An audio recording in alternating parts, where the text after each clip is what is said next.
Daisy Melker, originally Daisy Hancorn Smith, was born in Seven Fountains in what was once a Cape Colony, where she was one of 11 siblings. At the age of 12, she relocated to Rhodesia to reside with her father and 2 brothers.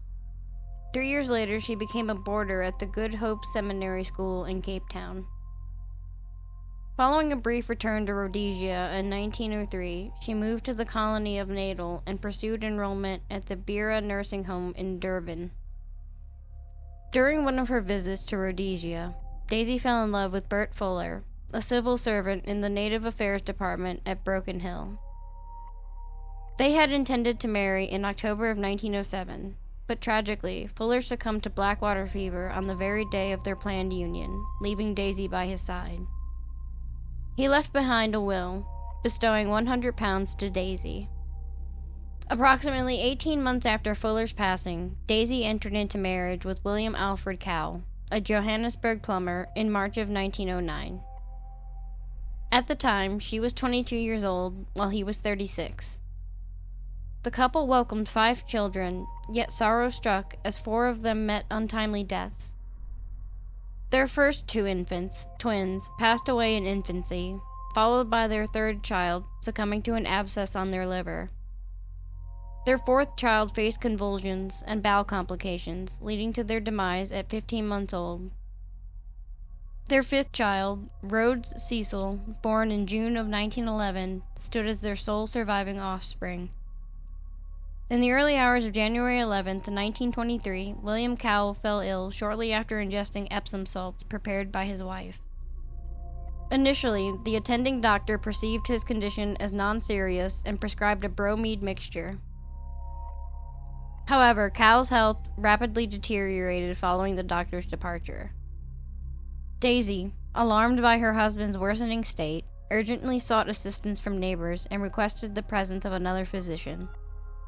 When the second doctor arrived, Cowell was in intense agony, exhibiting symptoms such as foaming at the mouth, facial discoloration, and excruciating screams upon contact.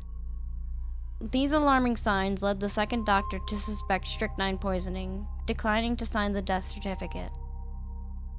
Subsequently, a post-mortem examination was conducted by Dr. Fergus, the acting district surgeon, determining the cause of death as chronic nephritis and cerebral hemorrhage.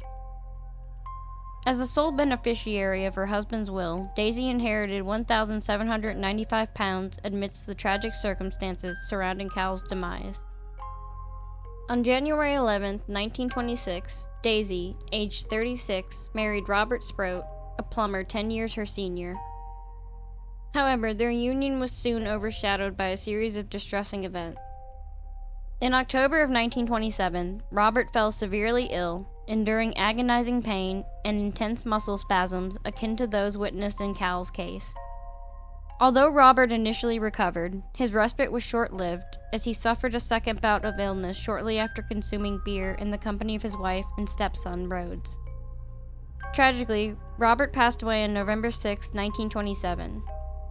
Dr. Malinick, the attending physician, attributed his demise to arterial sclerosis and cerebral hemorrhage, opting against an autopsy. Subsequently, following Robert's demise, Daisy inherited a substantial sum exceeding 4,000 pounds, augmented by an additional 560 pounds from his pension fund. On January 21, 1931, Daisy embarked on her 3rd marriage, this time with Sidney Clarence de Melker, a widower who shared her profession as a plumber, mirroring her 2 previous spouses. In late February of 1932, Daisy journeyed from Germiston on East Brand to Tuurfontein to procure arsenic from a chemist. Under the guise of her former surname, Sprout, she asserted the need for the poison to deal with an ailing cat. Within a week, on March 2, 1932, Rhodes, aged 20, fell ill at his workplace after consuming coffee from a thermos prepared by his mother. Another colleague, James Webster, also experienced severe illness after ingesting the same coffee. Although Webster, who consumed little of the beverage, recovered within days, Rhodes succumbed at home at noon on March 5th. A subsequent post-mortem attributed his death to cerebral malaria. Rhodes was laid to rest at New Brixton Cemetery the following day, and on April 1st, Melker received £100 from Rhodes's life insurance policy. The motive driving Daisy's actions and the demise of her son, Rhodes, remains shrouded in mystery. While financial gain appeared to motivate her actions in the cases of her first two husbands, Rhodes seemingly anticipated an inheritance upon reaching 21.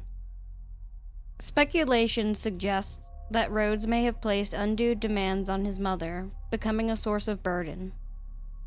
At this juncture, William Sprout, Daisy's former brother-in-law, voiced his suspicions regarding his brother Robert's demise to the authorities. Subsequently, on April 15, 1932, the police secured a court order authorizing the exhumation of the bodies of Robert, Cowell, and Rhodes. Remarkably, Rhodes' remains exhibited an exceptional state of preservation, a telltale sign often associated with significant arsenic presence. A state forensic pathologist successfully identified traces of arsenic in the viscera, backbone, and hair of Rhodes. Despite the advanced decomposition of Cowell and Robert Sprout's bodies, traces of strychnine were discerned in the vertebrae of both men. Additionally, their bones displayed a pinkish tint, indicative of the ingestion of pink strychnine, a prevalent substance during that era. Furthermore, arsenic traces were detected in the hair and fingernails of James Webster, Rhodes' surviving colleague. A week later, Melker found herself under arrest and faced charges for the murders of all three men. The case quickly captivated public attention, with newspapers extensively covering the unfolding events. Mr. Abraham Spilkin, the Turfontaine chemist who sold Melker the arsenic responsible for her son's death, alerted the authorities after recognizing her from a newspaper photograph under the alias Miss D.L. Sprout, who had signed the poison register. The trial of Melker spanned 30 days, during which 60 witnesses testified for the Crown, while fewer than half that number were called for the defense. Dr. J.M. Watt, an esteemed toxicologist and professor of pharmacology at Witwatersrand University, was engaged by the Crown to present the forensic evidence. Despite the judge acknowledging the Crown's inability to conclusively prove that Cowell and Sprout died from strychnine poisoning, he found Melker guilty of her son's murder based on compelling evidence. Rhodes Cowell's death was attributed to arsenic poisoning. Traces of arsenic were detected in the coffee flask. Melker was identified as the individual who introduced arsenic into the flask. The defense's argument of suicide was deemed implausible. As the judge pronounced Melker's sentence, her face paled, yet she maintained her innocence. She was sentenced to death by hanging, a fate carried out on the morning of December 30th, 1932, at Pretoria Central Prison. Thank you all so much for watching. If you enjoyed this video, please give it a thumbs up and hit the subscribe button to join our community. We upload every Monday and Thursday at 4 p.m. For more content like this, be sure to check out our other videos on the channel. You can also follow us on our other social media platforms for uploads and updates. Thanks again for watching, and we'll see you in the next video.